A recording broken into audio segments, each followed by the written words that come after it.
Hello hello hi. கோயில் சமையல்னாலே ரொம்ப சுவையாக இருக்கும். அது எப்படி செய்கிறேன்னு நானும் கற்றுட்டு வந்து வீட்டில் ட்ரை பண்ணி பார்க்கும்போது ரொம்பவே சுவையாக இருந்துச்சு.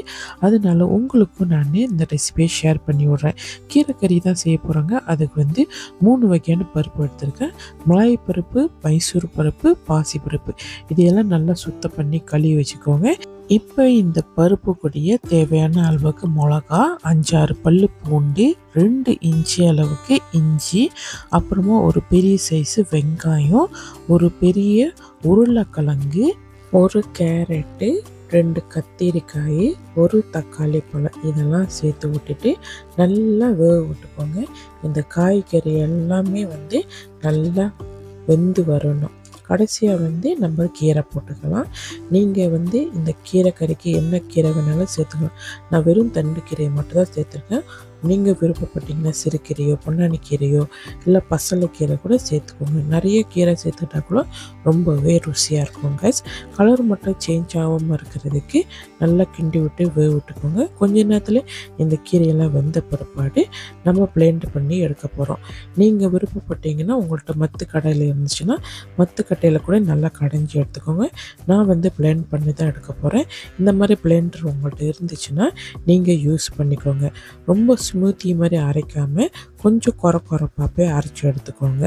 தண்ணி சேர்க்காமல் அரைச்சி எடுத்துக்கோங்க. இப்போ பாருங்கள் நல்லா அரைச்சாச்சு. நல்லா கொரப்பாக இருக்குது.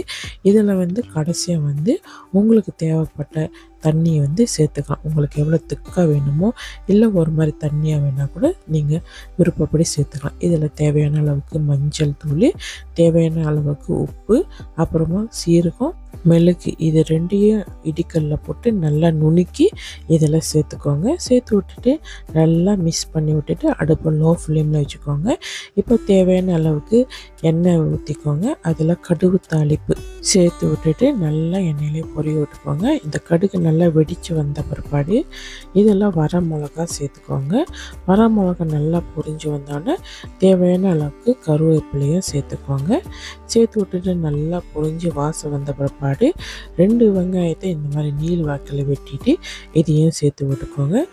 எல்லாம் நல்லா பொரிஞ்சு வாசம் வந்த பிற்பாடு இதில் தேவையான அளவுக்கு பெருங்காயத்தூள் சேர்த்துக்கோங்க.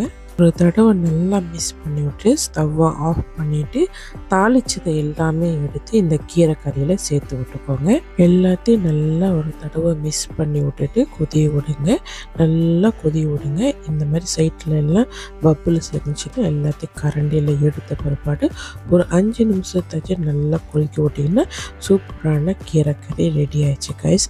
நீங்களும் கண்டிப்பாக இந்த ரெசிபியை ட்ரை பண்ணி பார்க்கணும். ரொம்ப சுவையான கீரைக்கறி ரெடி ஆச்சு. சோறு, சப்பாத்தி, பூரி, தோசை, இட்லி கூடலாம் சாப்பிட்டிங்கன்னா ரொம்பவே அருமையாக இருக்கும் கைஸ்.